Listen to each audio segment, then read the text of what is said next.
तोहरे के माई कहता, हमरा महुगी के मौसी कहता, हो लइका तोहरे के माई कहता, कब आई माई हे कहता।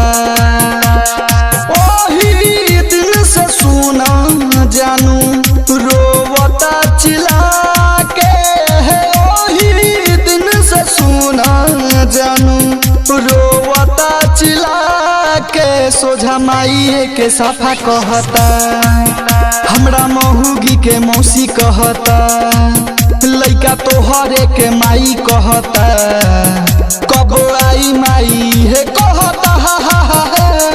बजरंग रिकॉर्डिंग स्टूडियो अपा। लइका तोहरे के माई कहता, लइका तोहरे के माई कहता, कब आई माई हे कहता,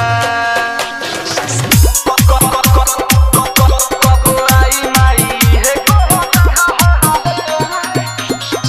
मौगी के सामने जानिला जहाई, माई माई करी करे हाला हो, काथी सिखाई के गईलू जान हो, केहू के गोदिया न जाला हो, केहू के गोदिया न जाला हो। मौगी के सामने जानिला जहाई, माई माई कही करे हाला हो, काथी सिखाई के गईलू जान हो, केहू के गोदिया न जाला हो।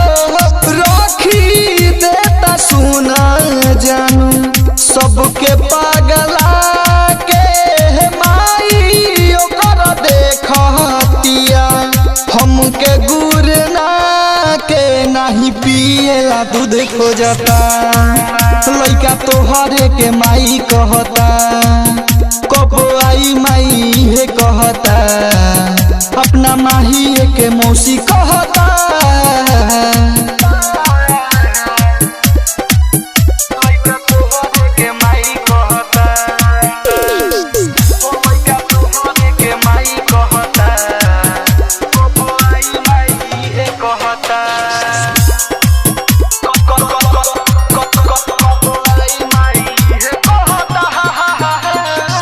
लागता सब खुल जाई भेद हो, छूट जाई तोहर आइल जहाइल हो, सभे के देखी अरे रहे खिसी आइल तोहे, देखी के करे स्माइल हो, देखी के करे स्माइल हो।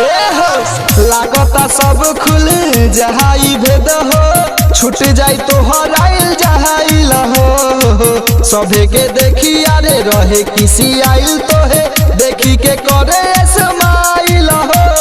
सामने से जब जालू देखिए के झाके, निखिल दीपक ऋतिक तोहे टुकुर टुकुर ताके, नहीं दादी फुआ गोदी रहता, लइका तोहरे के माई कहता, कब आई माई हे कहता, लइका तोहरे के माई कहता। बजरंग रिकॉर्डिंग स्टूडियो अपा।